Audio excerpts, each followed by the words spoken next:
you think of all the artists today who are taking the interpretations of songs and then adding melody, adding tune, something rather than something that is very with drum or ipu or whatever the kahiko might be, but then something with guitar and ukulele that has a nice flow to it. And I think our tutus enjoy that, as long as it's nice and flowing and not necessarily jazzed up, unless, and then again, it's depending on the hula or the number that's being done.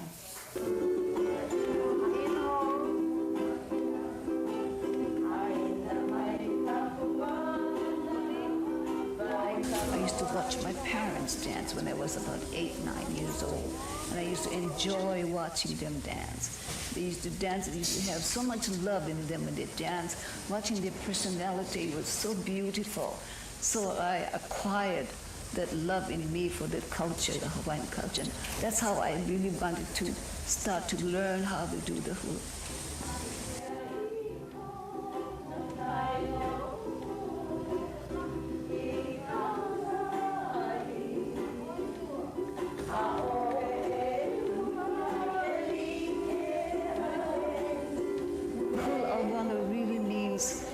Doing the hula with music and with love, with grace and poise. And as you dance, you do it with the feeling, with what the words mean in the the song. Mm-hmm. Like the way we do here is we still keep our old way of doing the hula. But nowadays, this generation is now picking up something that we haven't seen before. I guess because the meaning of the song, like they have some jazz in it, so they have to go with it, I guess. But to me, this generation coming, the hula will be more commercialized.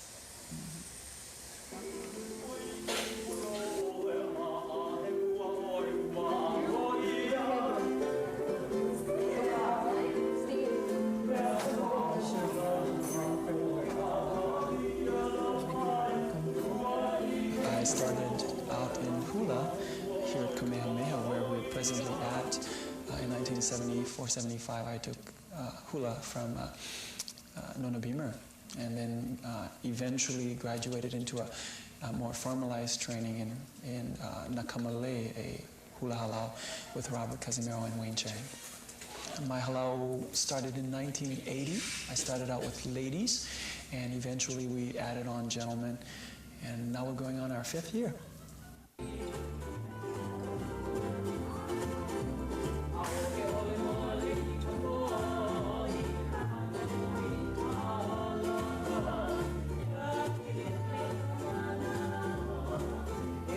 Hula wana to me is, of course, definitely the opposite of hula kahiko. Hula wana, the term means free-flowing or free. In hula wana, you utilize music, and it's more, people look at a wana as more modern hula. And that's what it is, basically, modern hula. As far as commercial hula is concerned, I will not criticize anyone who tries to make a living off of hula. But for myself, I think that my concerns are basically with the art of hula, not so much with gaining any type of financial assistance. But I do. But I gain more in respect and other things. But I think that Kumus today are given an avenue of innovation, and whether they take that or not is up to them. It's their own discretion. For me, I have taken that. I have utilized different things. But I think that Kumus today are given an avenue of innovation, and whether they take that or not is up to them. It's their own discretion. For me, I have taken that. I have utilized different things.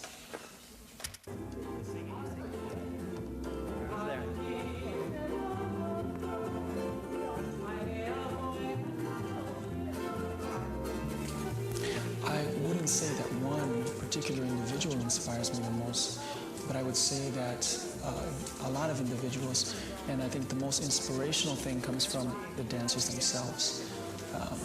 Their performances, and the way they dance, just inspires me a lot to do more, to try to see if I can extend myself to the farthest limits that I can.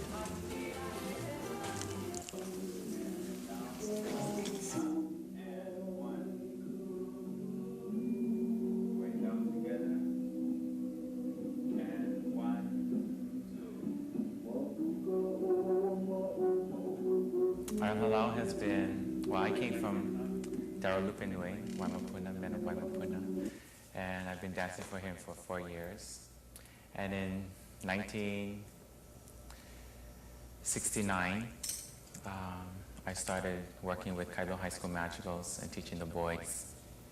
Well, I went there to teach one number and ended up starting a Halau. So we've been, this last Sunday, we celebrated our 5th anniversary with Hawaii Hula. And been entering many competitions and been doing very well. The dancers show a lot of energy and they're not afraid to work hard.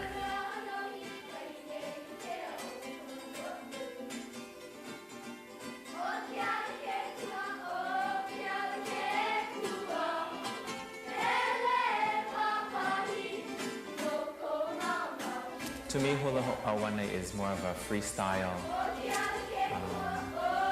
anything goes type of hula. You can be free in your motions and your steps and your feelings, your interpretations.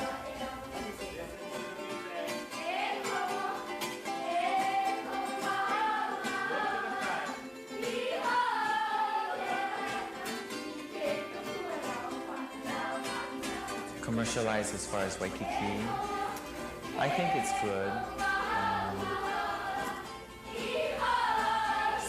Well, for the tourists in that aspect, I don't think that most of the shows in Waikiki are very authentic. You know, they're more typical Waikiki cabaret style.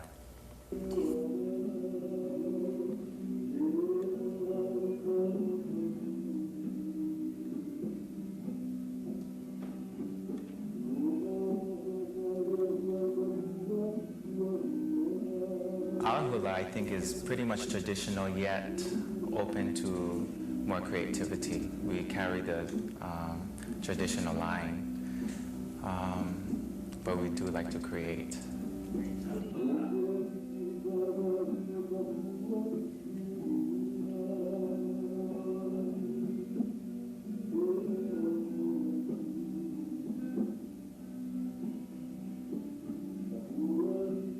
I think Darulupenui inspired me the most in my career, and that's the reason why I'm teaching now, I think, because I just wanted everybody to learn his style and because he gave us a lot of energy when we danced. Yes.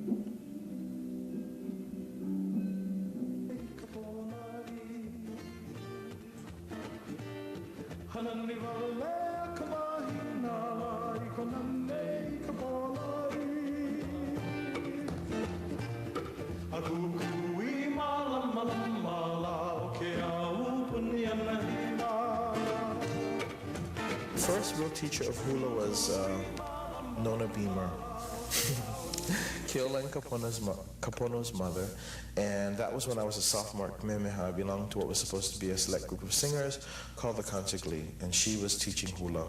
At that time, you know, Kamehameha did not condone dancing as far as standing up, so you had to always sit down. But then Nona was instrumental in getting the kids to stand up and dance. And then things really started to roll after that. It was my senior year that I met Mikey Ayu Lake, I call her Chiki. And she told me that if I ever was serious about learning hula, that she would like to teach me. And eventually that led me to her, I think in 1971. I went to classes with wonderful people like Elena Ala, and Kalama, Allen, Lilani Allen, George, Brother George Maile and May Klein. But we trained for about 2 years under Mikey, and then she graduated us later. I graduated first as a ho'opa'a and then an olapa.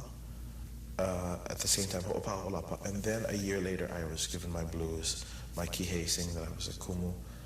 I wanted it badly, and after I got it, I didn't know what I was supposed to do with it. You learn how to become a teacher from your students. It's just like being a parent. You learn how to become a parent when you have children.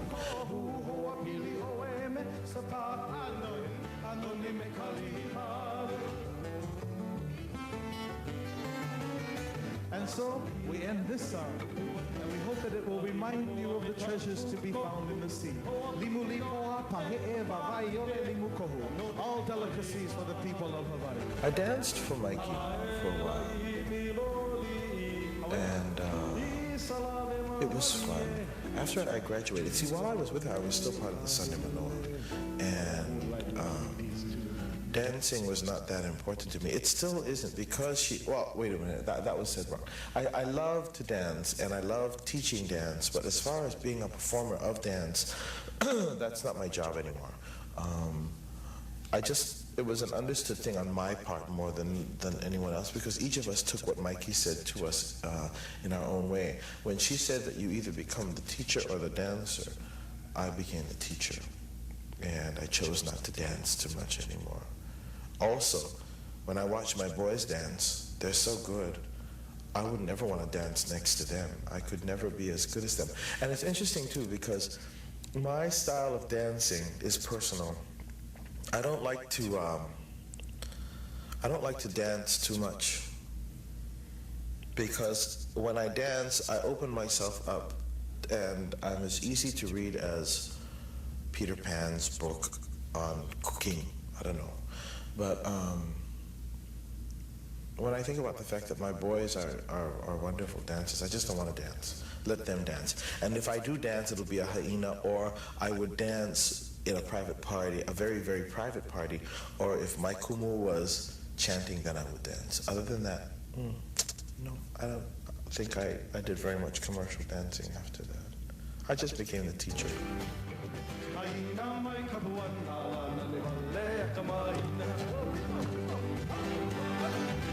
I was teaching up at Kamehameha schools, and I was frustrated with the boys. I had the Boys Concert Glee Club, and I lined them all up, and I started teaching them one verse of Beho'i Ke Aloha Ini'ihau. And what I did is I just kept dropping them as they made mistakes. I ended up with 11. From the 11, I kept 6, and they became the beginnings of Halau Nakamalea. Here's a token glass of champagne from our heart to you this day. Statue of Liberty never had that. I take with you my love and aloha. A hula awana is anything that isn't hula kahiko. I mean, it's not chanting. Hula awana is something with music, with musical accompaniment, instrumentation and stuff. And to me, it's not as rigid a form as kahiko. It's meant to be more a fun type of thing rather than one that is serious as the kahiko. And basically that's it.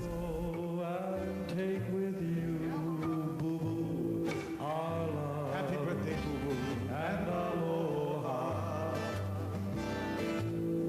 Taking the hula into Waikiki is purely, as far as I'm concerned, it's a commercial venture to take the hula into Waikiki, into a hotel. Now, if we were doing it for like a concert at the Waikiki Shell, I wouldn't exactly call that as commercial as it is for a hotel job. But what we do at the Royal is that besides doing hula awana, we also do a combination of jazz and modern dance, and I wouldn't call that hula awana. I would call that a modern interpretation of hula, using hula steps and some hula characteristics, as well as fusing modern dance with it. It serves its purpose for us in that it shows the audience, both the haole tourist and the local person who decides to come by, that there is another step. Excuse me. There is another step to take in hula with this combination of different forms.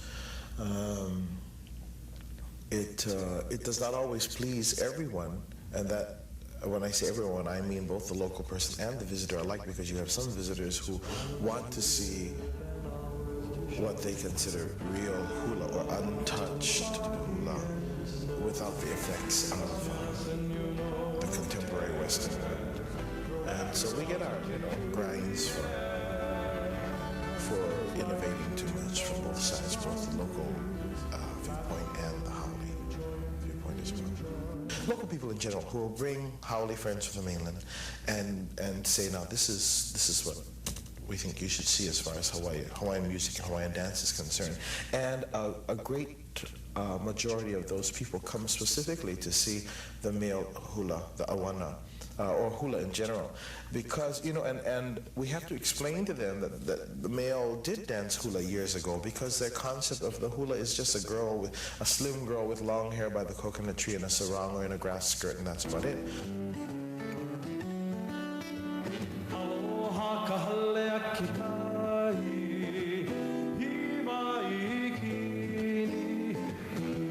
The kind of freedom that was given me by my Kumu, is the kind of freedom that I impose on them, an imposed kind of freedom as far as innovation in the hula, in adorning what we have already learned, or better yet, in taking what we have learned and making it easier and better for someone else to understand and for someone else to enjoy and like.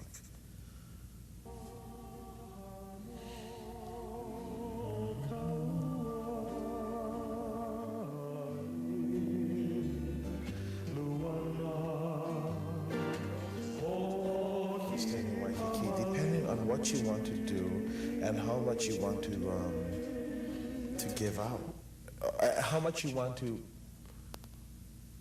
patronize yourself, I think, because you have to be able to give a half and half type of thing. You got to do some tourist things, and you got to, at the same time, you don't want to really shove down their throats what we do here, because some of them really don't care.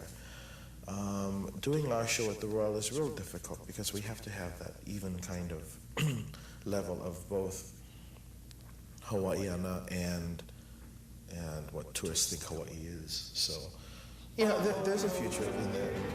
There's a promise if you want to pursue it, and if you are lucky enough to have people trust you in doing what you do.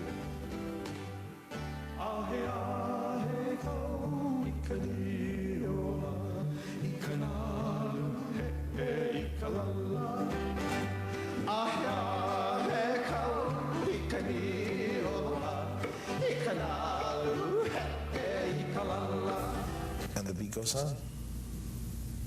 We hope you've enjoyed your time with us on the Alolike Connection, and as always, we invite your comments. Until next time, ahui ho kākou, ke alahano.